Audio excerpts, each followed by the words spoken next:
Защо Градус никога не добавя вода към своите пилета?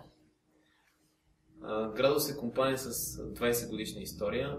Миналата година ние честваме с това 20 годишен юбилей и нашето мото винаги е било: клиента е на първо място. За да бъде клиента на първо място, ние трябва да предложим само най-доброто качество.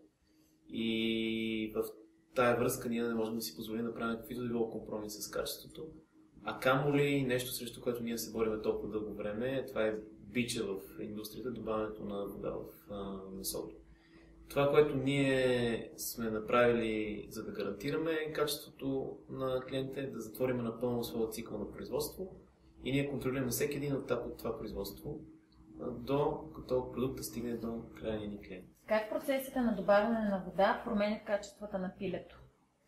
Добавянето на вода в пилешкото месо има два основни аспекта. Единият е икономическия, където клиента претърпява чиста финансова загуба с това, че, както вече всички знаем, водата в месото стига от 30 до 5, понякога дори до 50%.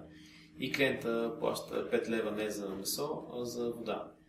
Вторият аспект, който е дори по-опасен за клиента, е, че водата в месото не би могла да се задържи, ако там не са добавени различни химически съставки, като фосфати, соли, влагозадържащи агенти.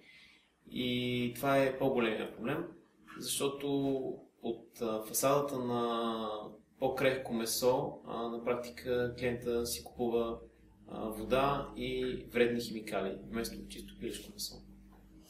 Какъв съвет бихте отправили към потребителите на пилешко месо, как да разпознаят пилето, в което няма добавена вода?